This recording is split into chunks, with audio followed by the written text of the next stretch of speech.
My name is Diane Ziegler, and I'm the publisher here at BT Digger, and we are just thrilled to be down here in Bennington County meeting you all. But before I go any further, I want to say thank you to the sponsors that made this event possible. And I know you're probably all going, okay, but like really, like, we are a nonprofit organization. We are functioning very close to the wire. And we want to go around the state.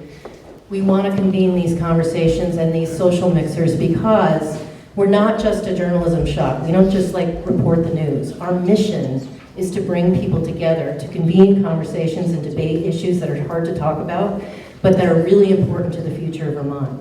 And we couldn't do it if we didn't have the sponsors that we have tonight. So first of all, I want to thank GVH Studio, Greg Van Houten. For some reason, because we haven't done a lot of these events, we've kind of only done Montpelier, and this is the first time that we ventured south, yeah. We had a hard time at first finding sponsors, and I finally called up People's United Bank and kind of cried into the phone, and they became a sponsor immediately, and that was awesome. And then we called up Southwestern Vermont Healthcare, and Tom D. and Lisa Keefe came on board immediately, and that really made this possible. And lastly, the Vermont State Employees Credit Union also just proudly came on board as a sponsor, and that's the reason why we're here tonight. So thank you so much. Of course, special thanks to the Bennington Museum. I mean, what an awesome place to host an event. And Robert and Susan. Susan Strano was here with me in the back earlier tonight cutting up those sandwiches that you see back there. Like, that's kind of above and beyond the call of duty for Director of Marketing and Public Relations. So I just want to thank her so much. Lastly, I want to let you know that, like I said, this is the first event that we're doing, but we're doing another one in Bennington County on July 9th, and it's not just a social mixer, it's a digger dialogue, which is a new term that we've come up with. But digger dialogues are basically, we pose a topic, and we bring people to the table to kind of present solutions to the problem. We don't want to hear about what the problem is, because I think everyone in the room knows. I can name a topic, we all know what the problem is. And so the idea behind Digger Dialogues is to propose solutions and then get into a dialogue with the audience. And we're going to have one at the Manchester Community Library, sponsored by a lot of the people that I mentioned already, plus some other sponsors. And that's going to feature Wayne Granquist as a moderator, and Chris Morrow from the North Shire, Trevor Mance, and Amy Chamberlain from The Perfect Wife. And I think there might be one other person, but I don't have that right here. So anyway, that's on July 9th from 6 to 8 at the Manchester Community Library. Without further ado, I just want to tell you how honored I am to introduce our founder. This person has been working tirelessly since 2009.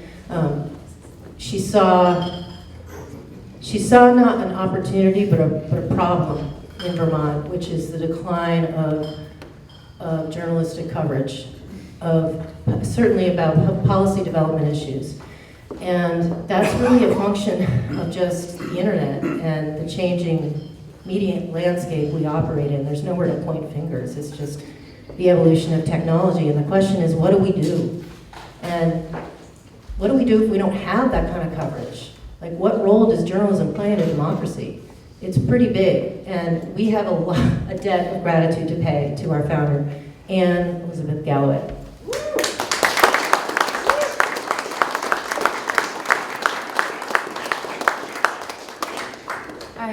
I am so grateful that you're all here.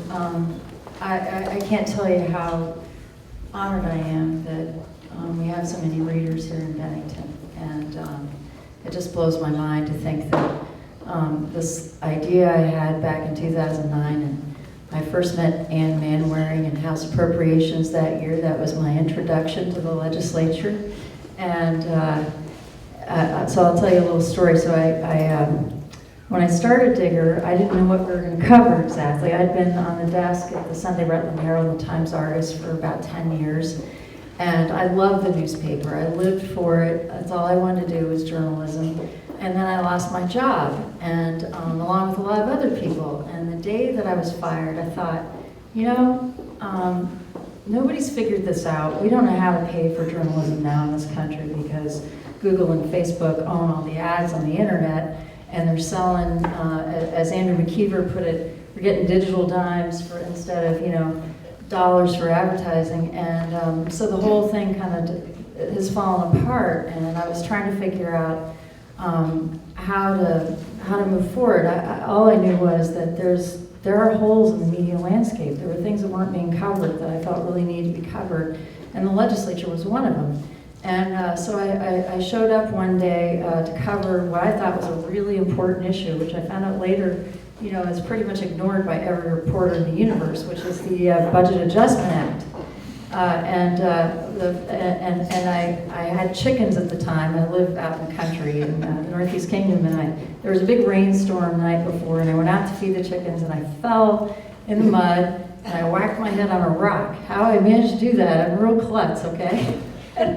So I had this gash. I broke my glasses, and I had this gash between my eyes.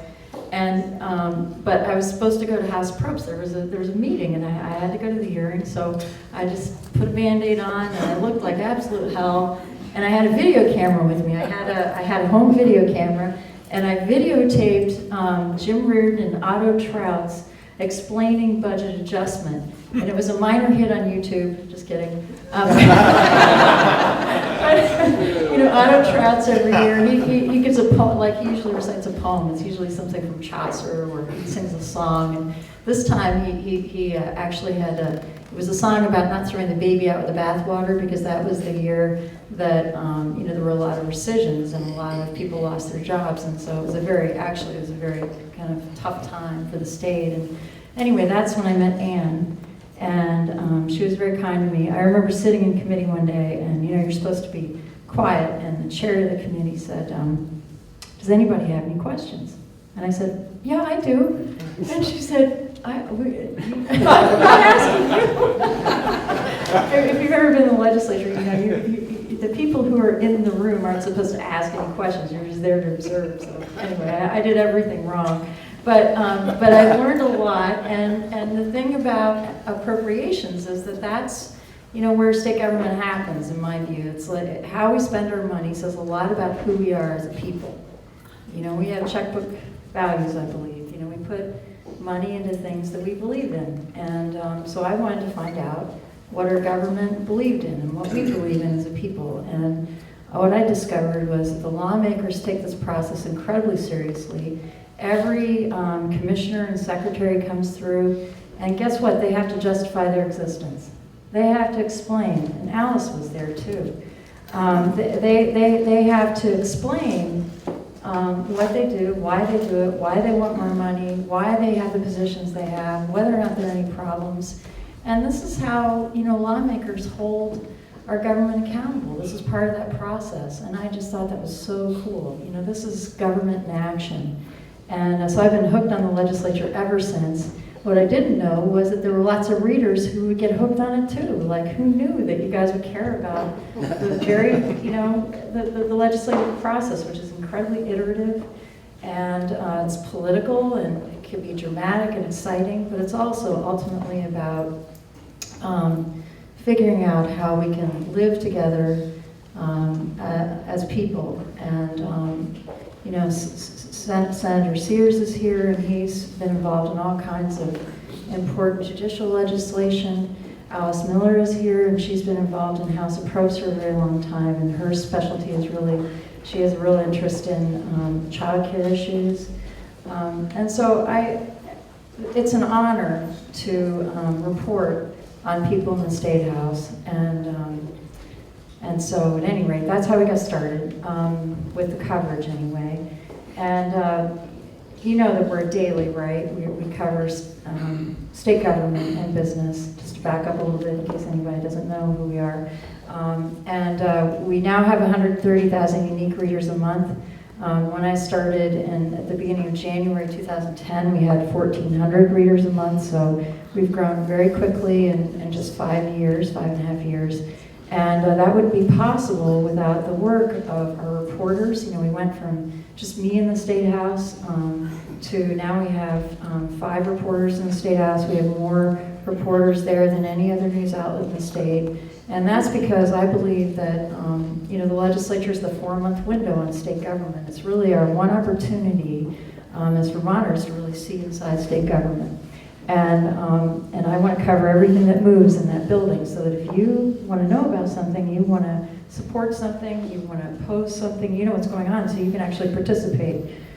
You can't participate if you don't have the information. Once a piece of legislation goes to the floor of the House or the Senate, in my view, it's done. It's a fait accompli, pretty much.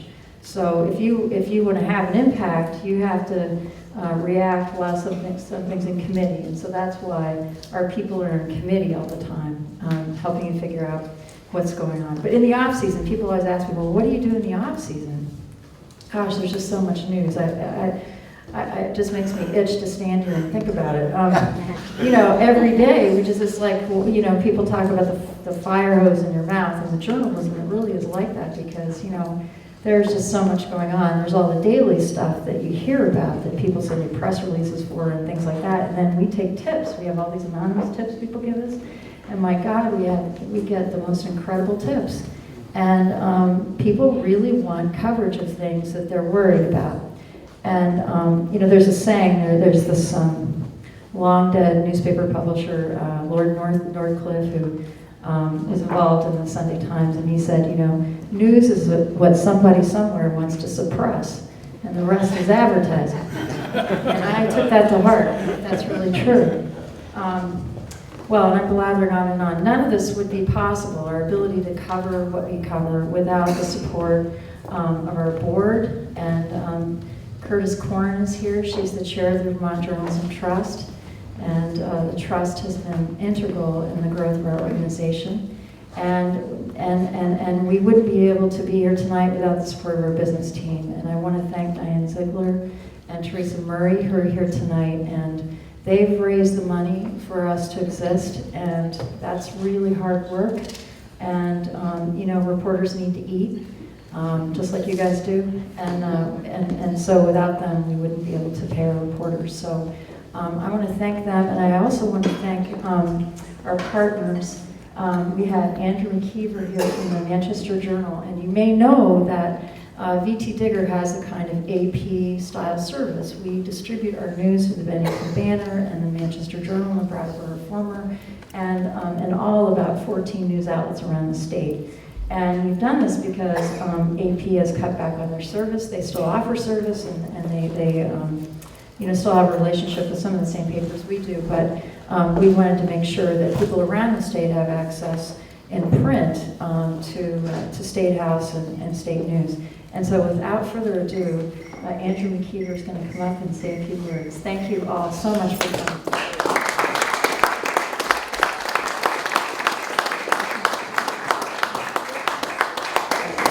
You can rest assured there'll be a very few words. Can't hear you. You have to step right on us. Yep. And you can rest assured there'll be a very few words. Can you all hear me now? Yep. Okay, well, first of all, thank you, Ann. It's been a real pleasure to have had a media partnership going with Vermont Digger. I've been a fan of their website and news gathering organization for several years now, almost since, I guess, first went online, and I remember thinking, wow, if this didn't exist, somebody would have had to have invented it, and fortunately we had Ann Galloway come along and invent it. It's a great resource for all of us to follow state news, and particularly the activities of the legislature. And I know for us it's been a great benefit to have that as a means to share some of their content in our papers down here, and it's something we really couldn't do otherwise. I remember when I first moved back to Vermont about 30 years ago, after spending a couple of decades away, hearing the expression that Vermont ended at Route 4 in Rutland, and I couldn't figure out, well, what? What do you mean? What are you talking about? This is a very small state, and everybody knows each other, right? And this is why I don't talk very much, because I apparently have a very strange relationship with microphones. But anyway, it's been interesting to see how the southern part of the state does seem to have less of a presence, and therefore, all the more important, I think, that VT Digger is reaching out and kind of developing a larger footprint here in the southern half of the state. We certainly want to help them any way we possibly can. And I don't know, it's a very challenging time right now in the media and news gathering industry. As I'm sure you all know, that the entire industry is going through some really monumental changes between transition over from what everyone's familiar with in terms of print newspapers into a more digital era. That transition has at times been painful. That has seen the cutbacks of a lot of newsrooms, a lot of resources. There's a very bright future, I think, ahead in terms of how we can spread the news, because I think ultimately the product is still relevant and important to everyone. Everyone still will want news. It's a question of how it's going to get delivered. And that transition, I'm not sure if it's creative destruction or destructive creation, but it's a process we're still going through and has a ways yet to play out. I think it's an exciting time for the industry, but it's also one where we're going to be reinventing ourselves over and over again. And fortunately, with the help of folks like Ann and her team at A.T. Digger, I think we'll make that process a lot easier. And certainly, I think you folks and everyone who's interested in the news and what's going on around the state won't be at any kind of deficit. So I promised you a very few short words, and that's it. Thank you all very much for coming.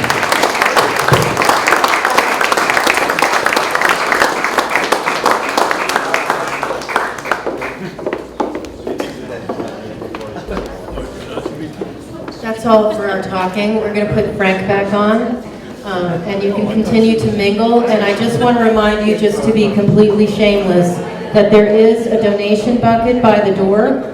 It's a sap bucket, and it has a picture of a big flower. What do you call them?